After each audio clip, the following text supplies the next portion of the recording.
All right. With e-learning, how we can use it.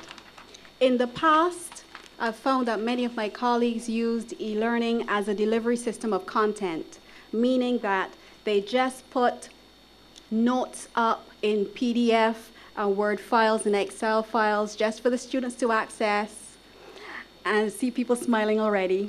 And once those notes were up, they were happy. Well, the lecturer was, that is. Over time, over the years, with all of our technology being introduced, we've realized that our teaching methods must change. They must engage students through various instructional tasks. So now we should have areas separated. Instead of having just content placed there, we have, or at least I've tried to put areas where the student can read, designate an area for them to read some content, an area where they can work on their own. And I did some searching for some icons that will engage them as well. But in addition to just the straight text and PDF files, I also found videos, because not everyone is into reading or writing, the read-write modality. So I found some videos that can help them. So along with having the text of explaining what to do, they can watch the video.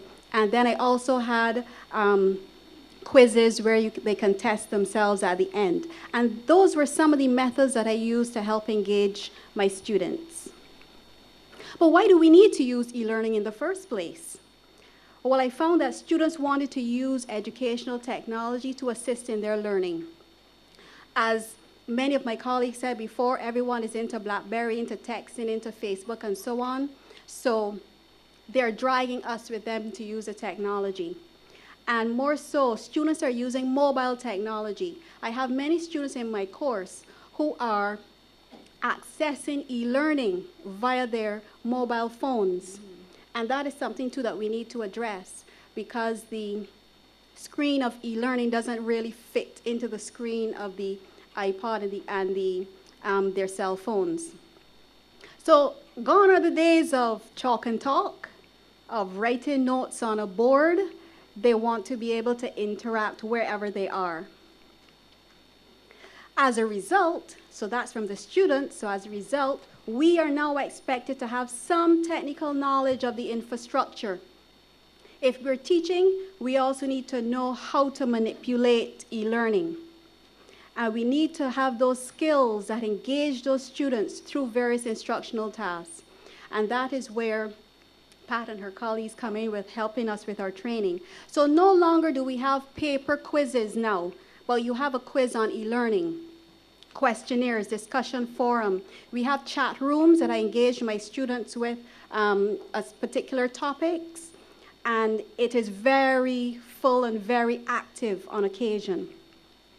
When I'm overseas, I also engage my students in Illuminate sessions, and I will discuss that in a few slides later.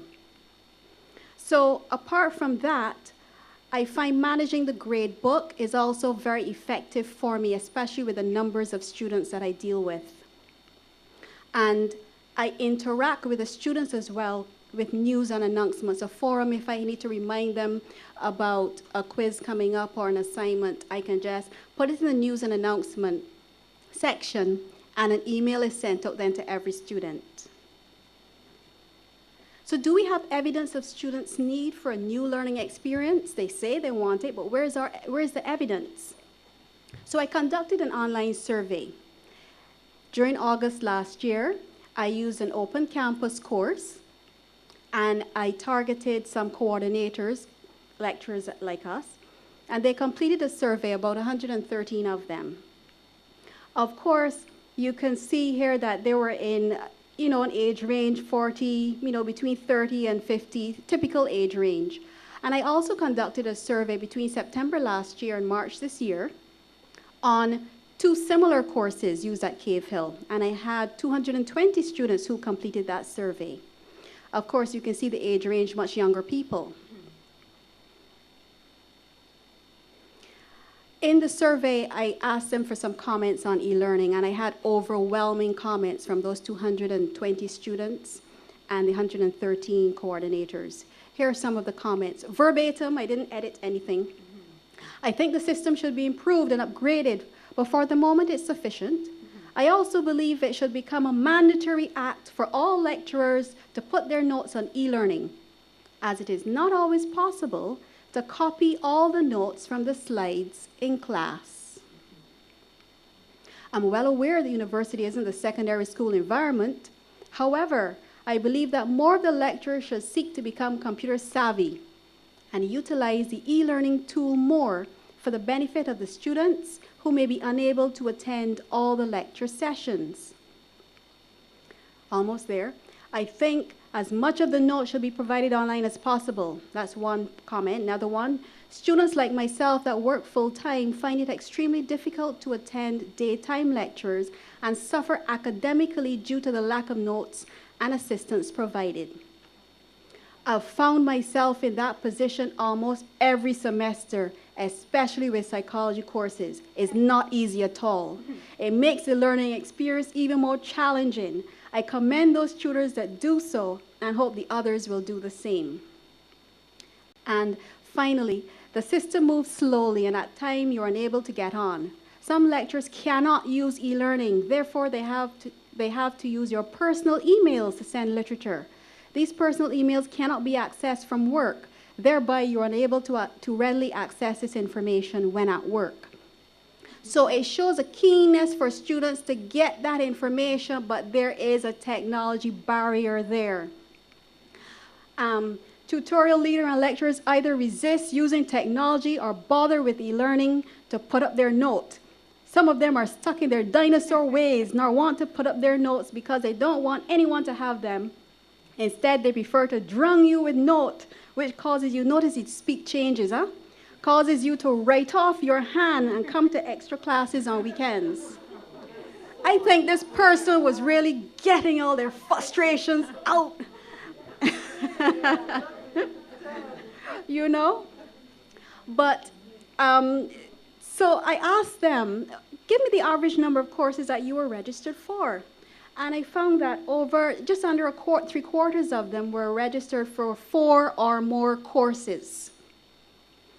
And I asked, apart from my course, how many of your courses have lecture notes, tutorials, or have some other interactivity using e-learning? What was interesting was that we had, most of them said 3 of the 5 courses, but you notice it ranged between 2 and 4. So that wasn't too bad. At least lecturers are putting something on e-learning. But then what I found, what are you putting on e-learning? And over 85% of them said only the basic course information, just the tutorial notes, and just exercises, nothing else. So we've seen a start, but the students are saying we want more content. So about 2 years ago, I decided to restructure my courses, and I had some ideas. So in sprucing up my e-learning format, I looked at e-learning as having a main area where you can post a picture or some invitation to the student. I also had a notepad area where it would correspond with students. Anytime I had to say I was overseas or I'm coming late or remember for a class, I would post that there, and I also put it in the news and announcements, which, as I said earlier, would be emailed out to all of the students. And then I revamped my weekly topics. I added the videos, the discussion forum, a quiz, and other methods. So I just wanted to show you, I'm very visual, so I wanted to show you some screenshots. So I'm putting a face on my course. There's my face with my 42 teeth. And I put it there, and I found some students when they walked into the class, yes, I saw you. So at least they went onto the site, and they were checking, and they saw who I was. And then the first thing I did, now this is very intensive up front, but I found year after year it becomes easier as you restore your course. I added blocks. So right here, if you look here on the right-hand side here, you will see I've chopped off some information, but that goes on the same right-hand side. If you look here at the bottom where it says blocks, add, I added a calendar, I added the online users, because when I go in a course, I like to know who's in the course with me. In case I need to put up an assignment or move something, if there are students in the course, I'll come back later. And so that was good for me to see who is on. I also found ungraded assignments. This here was very important for me, especially with the numbers in my class, ungraded assignments. Right here, at the beginning when you add it, of course, there are no assignments in, so 0. And then for messages from my students, at a glance with each e-learning space, I'm able to see what messages are coming in, and I can respond to them accordingly. I've also found that these messages are bumped to my general email, which I can also track, because the disadvantage with Moodle, with messages, is that there's no history. So once I have responded to this message, I can't find that student's message again. So I let it be sent forward to my my campus email. So that's the next thing I do. I add my blocks. Then I assign my tutors. My tutors are the ones who will help me grade all the assignments and keep track of what's going on in the course. Take a look. I have 5 groups. Each tutor then is responsible for just about 100 students. So how many students do I have in my course? I have about 500, plus I have from Antigua State College in Antigua, 31 students. So with these large numbers, and this is not my largest course, I teach 4 of them. So I have to make sure that students get their grades on time within a 2-week turnaround and know that I haven't missed anyone. So once I have set up my tutors in their groups, then I have that first, and then I start interacting with my students. So I keep in touch with my students. Remember I said I have a little message area, so I can put it there at the bottom, and students have said, you know, ma'am, I keep looking back to see what else you're going to put up next week because it keeps me engaged.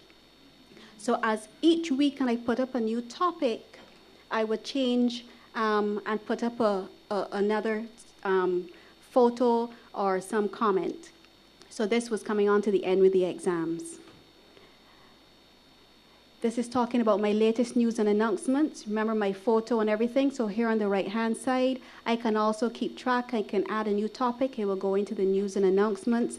And this is also pushed to the students in their email. My tutors can also make news and also post to the news and announcements so that everyone knows what is going on. And I can also track when something is happening. Now, when it comes to assignment time, I ask my students then to assign themselves to their assignments. Most of the time in my coursework, they have practical assignments in a lab.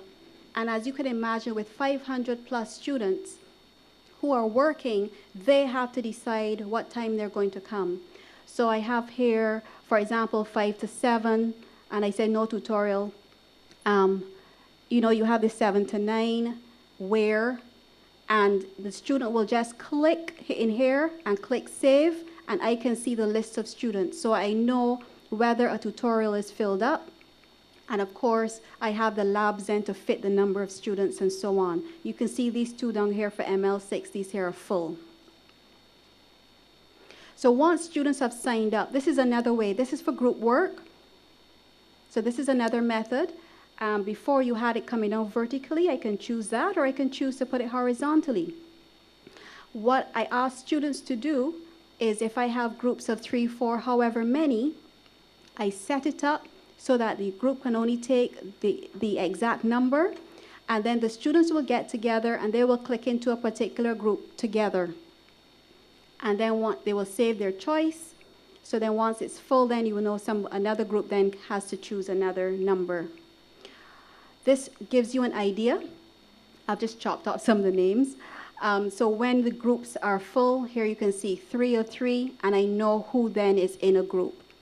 So when I'm grading, I am able then to double check as necessary. This tells me how many people then who have not signed in, and I'm able then to check and see if they haven't registered for the course but just signed up in the course just to see what it looks like, but they're not really part. And then my tutors are also here on this side. When it comes to uploading the assignment, I can set it up. All of this is in advance. I can set up how much the assignment is for, when it's available for. Here it's like a 5 to 7. And then further on, it can say send me an email once the student has uploaded. I have all of these options. So I set it up in advance. And then I reveal it then accordingly. To keep track of my assignments, when the students have uploaded their assignment, and mind you, I give most of the deadlines as midnight, so they can stay home and upload their assignment. They don't need to rush down here on 2 wheels for 5 o'clock to submit to the office. And if you realize with 500 students trying to submit projects to the office and sign in slips and so on can be really problematic for the staff. So uploading their assignments online is easier. And then I can double check. I can see here like 204 assignments have been submitted, 195. I can keep track of what has been uploaded. I also have a backup on a storage server just in case something happens to eLearning. Always have a plan B. Now when the students have uploaded, when it comes to grading, here I can separate. So I've chosen Antigua State College here, but I can then separate according to the different tutors. When a tutor comes to grade, they just come here, click, select their name, and they will grade all of those that have been uploaded. So I can look here and I can see the grades that have gone in, and I can actually check and see what comments are in. I require that my tutors put in comments. Antigua State College is usually graded by their tutor, but my tutors on campus, I ask them that they submit comments. Now, remember the ungraded assignments? Remember when we clicked here and there were 0 when I started off the course? Well, take a look here now. When ungraded assignments, as the students upload their assignments, I can see them coming in, so I can keep track. So I have here the total work so far. 215 students have uploaded their work.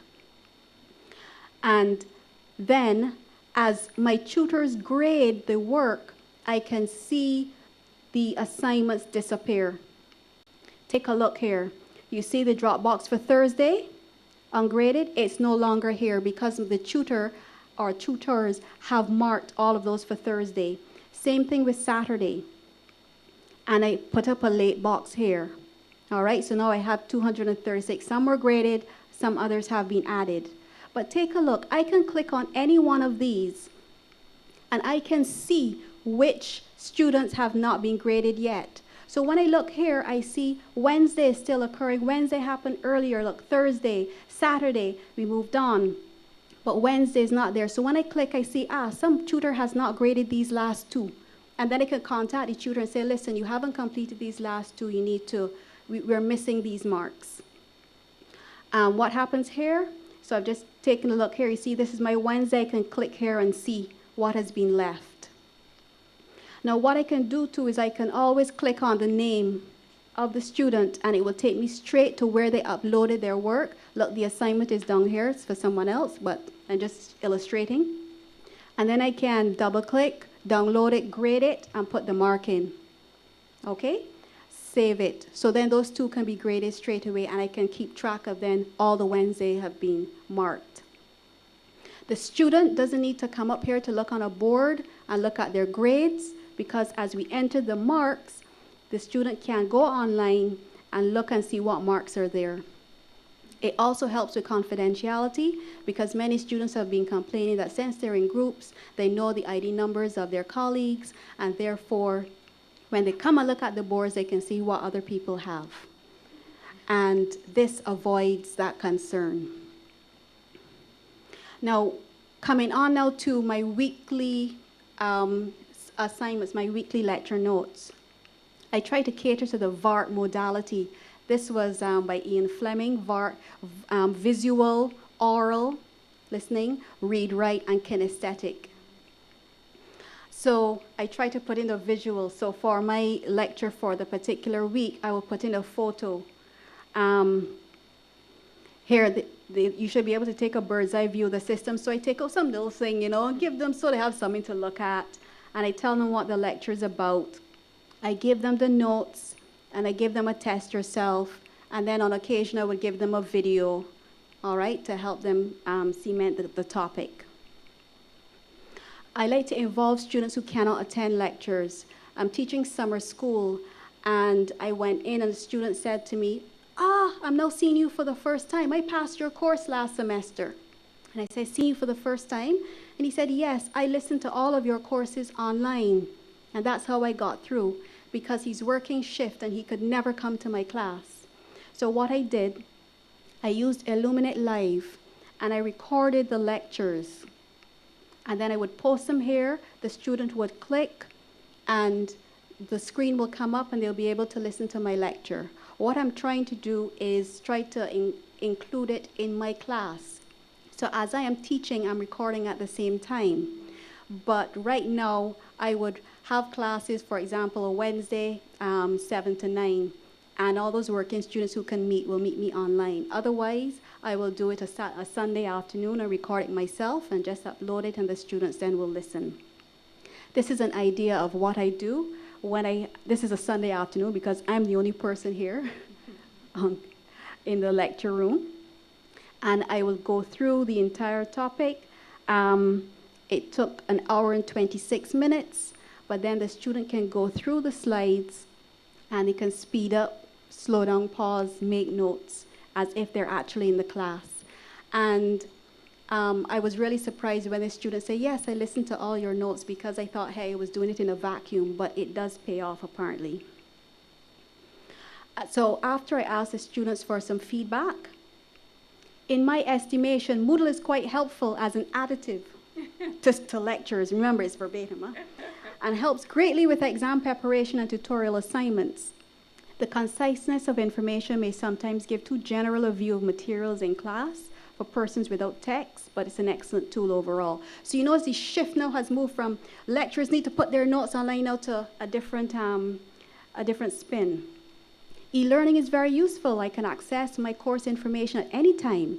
We become dependent on this, and when we have a course that does not have this, it becomes problematic. We have so many assignments per course that it would be much easier to have all your course placed, lecture notes, tutorial information, and basic course information on e-learning. My course that doesn't use e-learning at all is that course. Not having that information at my call is proving problematic. I just wish more lecturers would use it and that it can become more interactive. Good job, continue to improve it. Thank you, it has been very helpful. Now they've moved on to the 3-month password expiration, which happens just before the course ends and at the beginning. So the challenges now shift. Courses dropped during the ad drop period are still visible on e-learning semester after semester. I only want to see active courses. Please note that lecturers do not put information there for you. If they do, it's very limited. This course is the only course I receive information. I was not able to take courses because some of them are on my Sabbath. I'm also hoping for those courses to be online or put some measure in place to help those students. Thank you. So what I'm saying is, we are saying that the students need to come to class, but really I'm finding out that those students who are working are the ones who are really benefiting from all of our information on e-learning. They are asking for our help. So the question is, how technologically savvy, how e-ready is this university? Because as they said, 85% of us, we have our information on e-learning, but it's very sparse. And we need to make it effective, put more information on. So the results of my survey and my research, I have found that with Open Campus, of course you would expect that. They are 81% e-ready. They had a score of 4 out of 5. The students also had a score of 4 out of 5. They were 82% e-ready, and you would expect that for the Open Campus that deals with their online lectures exclusively. With Cave Hill, my research has shown that we are slightly behind. The university itself, with the technology that the university is putting on for e-learning and having the smart screen and all of that technology. We are not too far behind the Open Campus, so we're doing pretty well. We're 3.9, so we can say 4 out of 5 as well. So I'm very pleased about that.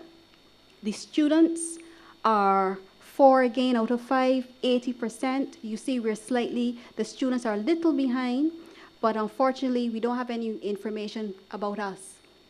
How savvy are we? Is it that we lack the technology tools, they lack the experience for getting our courses put up? So that is what I am trying to find out now. And then from there I move on to Mona and St. Augustine. So it gives us a bird's eye view of where we stand in the whole picture. The university is playing its role, it's doing its part with a 4 out of 5. So now we need to catch up. Any questions? Thank you very much.